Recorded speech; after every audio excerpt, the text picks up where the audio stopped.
আজ আমি খুবই একটা সহজ রেসিপি নিয়ে চলে এসেছি। সেটা হচ্ছে হালিম। হালিম কিন্তু আমরা অনেকেই পছন্দ করি। আজ হালিমের দানা সর্ষে থেকে শুরু করে আমরা কিভাবে হালিমটাকে রান্না করে নিয়েছি সেটা আজ তোমাদের সাথে শেয়ার করব। হালিম বানাতে গেলে ডাল সর্ষে কী কী লাগে সেটা দেখিয়ে দিচ্ছি। তো প্রথমে নিয়েছি মুগ ডাল, ছোট মটর ডাল, চাষি সুগন্ধি চিনি গুঁড়া চাউল নিয়েছি মসুর ডাল, নিয়েছি গম, আর লাগছে কাঁচা কালাই। এই কালাইটা আমরা মুদির দোকান থেকেই কিনে নিয়েছি। আর সবশেষে নিয়েছি ছোলার ডাল। এবার এই শস্যগুলোকে আমরা একসাথে মিশিয়ে নিব।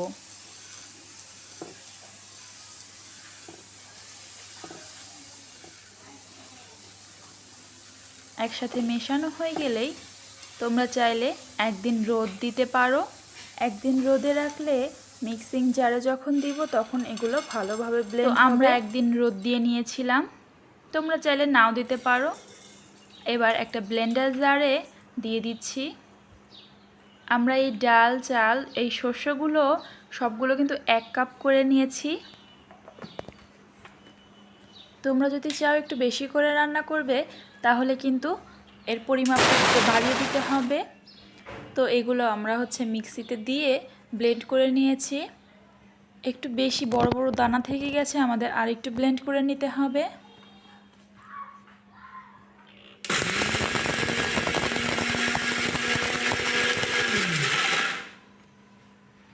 একদম মিহি পাউডার করব না, একটু দানা রেখে দিব। তোমরা দেখতেই পাচ্ছ একদম মিহি দানা করিনি, একটু দানা দানা রেখে দিয়েছি। একইভাবে সবগুলো আমরা ব্লেন্ড করে নিচ্ছি।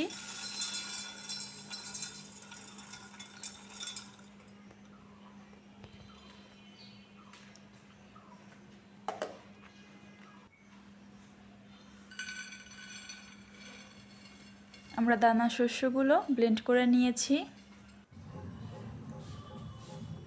এবার ভিজিয়ে রাখার জন্য পাত্রটা মাপ দিয়ে দিচ্ছি। আমরা কিন্তু এই বাটিতে 1 বাটি আর অর্ধেকটা দিচ্ছি।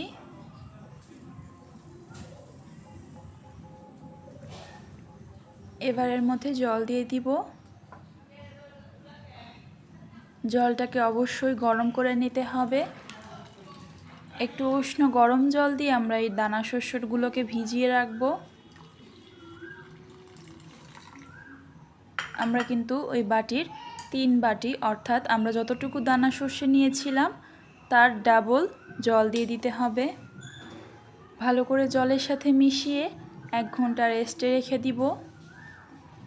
সবাই বলে থাকে 15 মিনিট 30 মিনিট রেখে দিলেই হবে, কিন্তু আমি মনে করি এটার ভালো ফল পাওয়ার জন্য 1 ঘন্টা আমরা গরম জলে ভিজিয়ে রাখবো।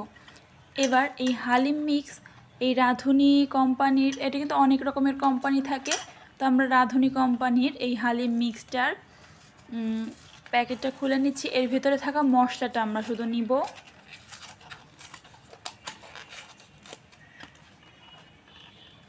এর মধ্যে কিন্তু 2টা প্যাকেট থাকে। বড় প্যাকেটে থাকে দানা শস্য, যেটা আমরা করে নিয়েছি, আর ছোট প্যাকেটে থাকে মশলা। এই মশলাটা আমাদের লাগবে। এই দানা শস্যটা আমরা রেখে দিব, আর একদিন রান্না করে খাবো।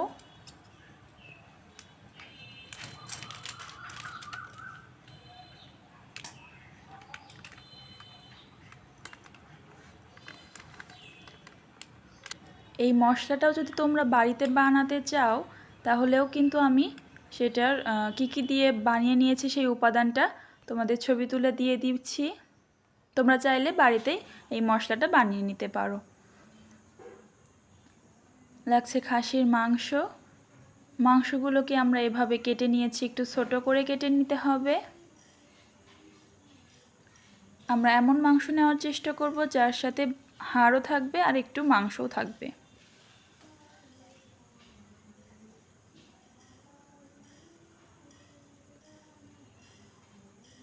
তোমরা তোমাদের পছন্দ অনুযায়ী এই পিসগুলো নিতে পারো।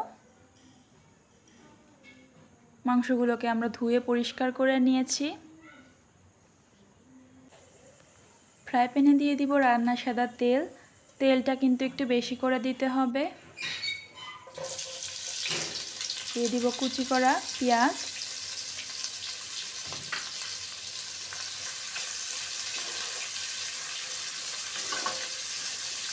পেঁয়াজটাকে একটু লাল লাল করে ভেজে নিব।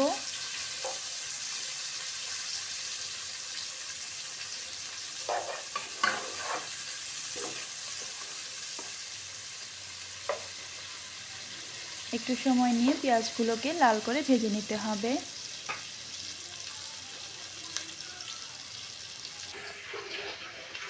দিয়ে দিব একটু লবণ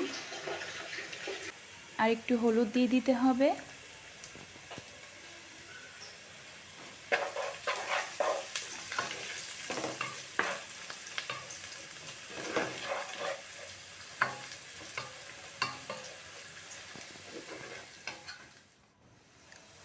পেঁয়াজগুলোকে আমরা লাল লাল করে ভেজে নিয়েছি।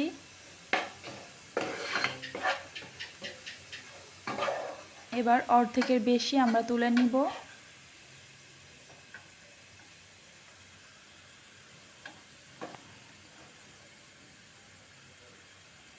কড়াই একটু পেঁয়াজ রেখে দিয়েছি, এর মধ্যে দিয়ে দিব পরিষ্কার করে রাখা মাংস।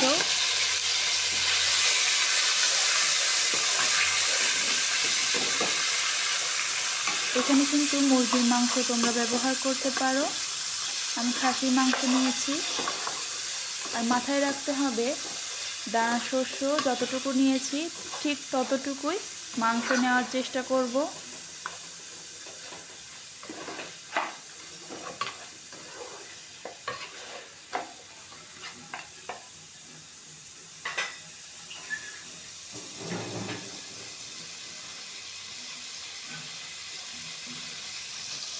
এবার মাংসের মধ্যে এক এক করে মশলাগুলো দিয়ে দিতে হবে। দিয়ে দিচ্ছি রসুন কুচি,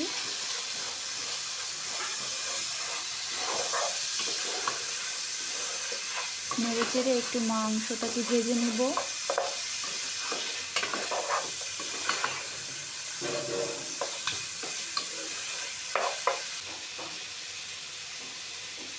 হলুদ গুঁড়া, লাল লঙ্কার গুঁড়া,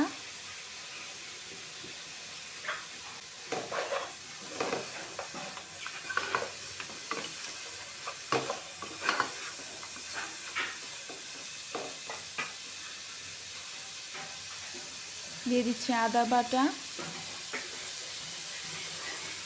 একটু ভাজা জিরা বাটা। আমরা কাঁচা জিরাটাকে হালকা ভেজে জল দিয়ে বেটে নিয়েছি, 1 চামচ সেটা দিয়ে দিচ্ছি। এবার মাংসটাকে মশলার সাথে কষিয়ে নিতে হবে।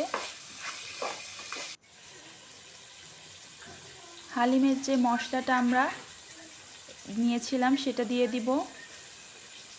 হালিমের এই মশলার মধ্যেই লবণ থাকে, সেজন্য আমরা আর আলাদা করে লবণ ব্যবহার করছি না। এবার মশলার সাথে মাংসটাকে কষিয়ে নিচ্ছি।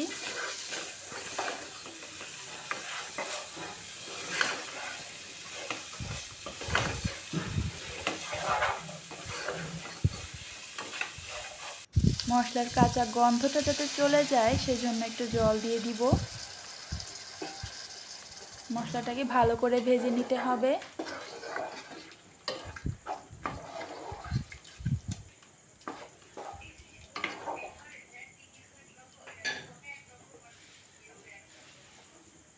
ঢাকা দিয়ে দিচ্ছি, জলটা শুকিয়ে আসা পর্যন্ত অপেক্ষা করব।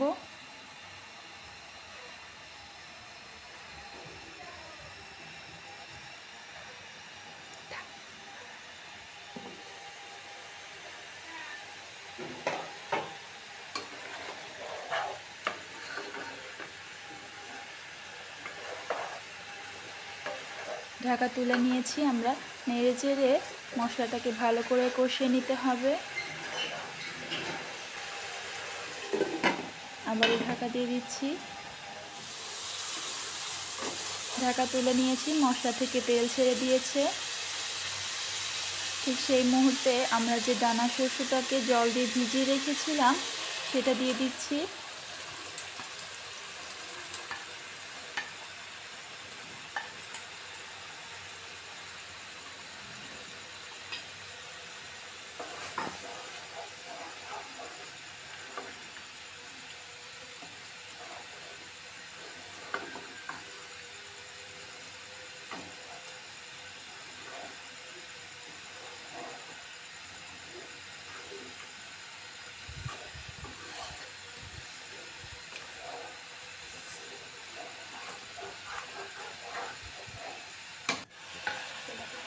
ভালো করে নাড়াচাড়া করে এবার জল দিয়ে দিব। আমাদের এই বাটির 1 বাটি কিন্তু ওই দানা শস্য ভিজিয়ে রেখেছিলাম, সেটা ফুলে 1 বাটি হয়ে গিয়েছিল। সেই 1 বাটি অনুযায়ী আমাদের জল দিয়ে দিতে হবে 2 বাটি, অর্থাৎ ডাবল জল দিয়ে দিতে হবে।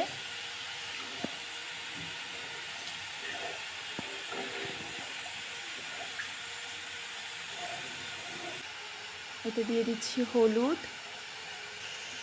স্বাদমতো লবণ,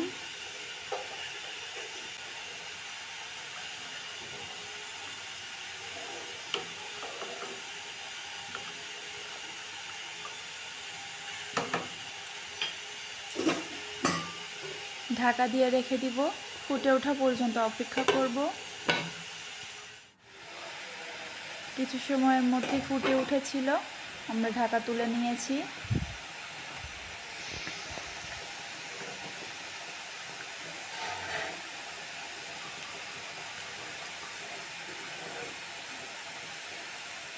একটু নেড়ে চেড়ে আমরা আবারও ঢাকা দিয়ে দিব, আর গ্যাসের চুলাটা একদম লোতে রাখবো।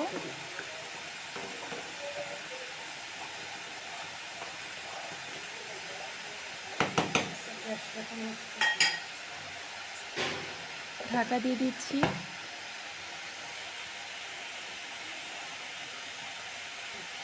আর গ্যাসের ফ্লেমটা একদম লোতে রেখেছি।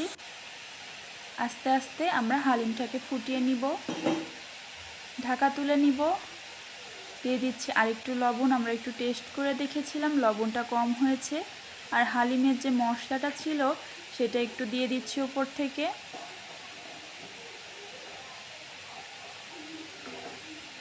আমাদের কিন্তু 3 থেকে 4 মিনিট পর পর ঢাকা তুলে নেড়ে চেড়ে দিতে হবে।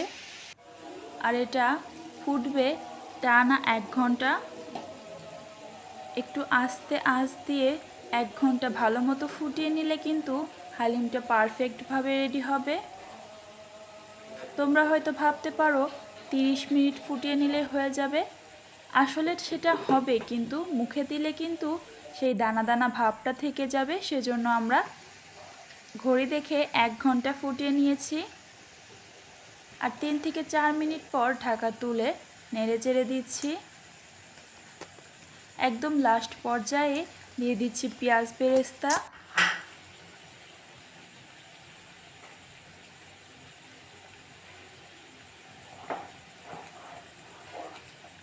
আমরা কিন্তু ঠিক 1 ঘন্টা ফুটিয়ে নিয়েছি। আর 3 থেকে 4 মিনিট পর পর নেড়ে চেড়ে দিয়েছি, কারণ গম আর চাউল থাকে তো, যার কারণে নিচে লেগে যাওয়ার সম্ভাবনা থাকে।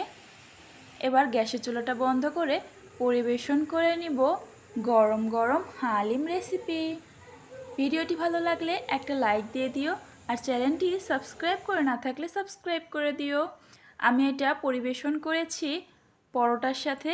আমার এই পরোটার ভিডিও আমার চ্যানেলে দেওয়া আছে, তোমরা চাইলে দেখে নিতে পারো। আবার অনেকে শুধু হালিম পছন্দ করে, তোমরা চাইলে শুধু শুধু হালিমও খেতে পারো। দেখা হচ্ছে পরবর্তী ভিডিওতে।